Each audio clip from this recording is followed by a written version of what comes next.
ओम श्रीकृष्णाय परब्रह्मणे नमः।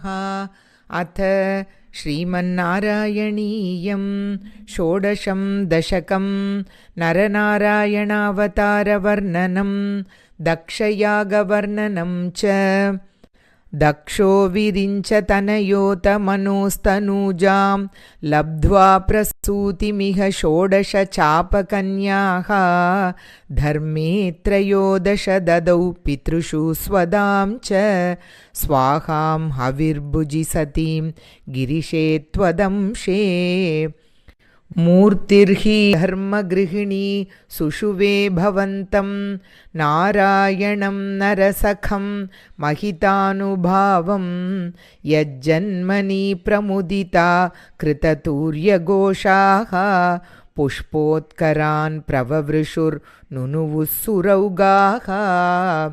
दैत्यं सहस्रकवचं कवचैपरीतं साहस्रवत्सरतप समराभिलव्यैः पर्यायनिर्मिततपःसमरौ भवन्तौ शिष्टैककङ्कटममुं न्यहतां सलीलम्।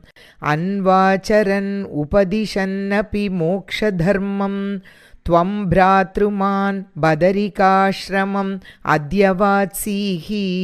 शक्रोऽथ ते क्षमतपोबलनिस्सहात्मा दिव्याङ्गना परिवृतं प्रजिगायमारम्। कामो वसन्तमलयानिलबन्धुशाली कान्ताकटाक्षविशिखैः विकसद्विलासैः। विद्यन्मुहुर्मुहु अकम्पम् उदीक्ष्य च त्वां भीतस्त्वयात जगदे मृदुहासबाजा। भीत्यालमङ्गजवसन्तसुराङ्गनावो मन्मानसं तु इह जुषुध्वमिति ब्रुवाणः। त्वं विस्मयेन परितस्तुवतामतैषां प्रादर्शय स्वपरिचारककातराक्षीः। सम्मोहनाय मिलिता मदनादयस्ते त्वद्दासिका परिमलै किल मोहमापुः। दत्तां त्वया च जगृहुस्त्रपयैव सर्वं स्वर्वासि गर्वशमनीं पुनरूर्वशीं ताम्। दृष्ट्वोर्वशीं तव कथां च निशम्य शक्रः पर्याकुलो जनिभवन् महिमावमर्शात्। एवं प्रशान्तरमणीयतरावतारात् त्वत्तोऽधिको वरदकृष्णतनुस्त्वमेव।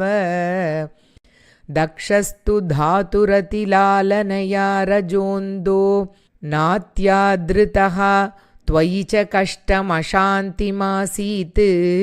येन व्यरुन्धस भवत्तनुमेव शर्वं यज्ञे च वैरपिशुने स्वसुतां व्यमानीत्। क्रुद्धेशमर्दितमखः स तु कृत्तशीर्षः देवप्रसादितहरादतलब्धजीवः। त्वत्पूरितक्रतुवर पुनरापशान्तिं सत्वं प्रशान्तिकर पाहि मरुत्पुरेश।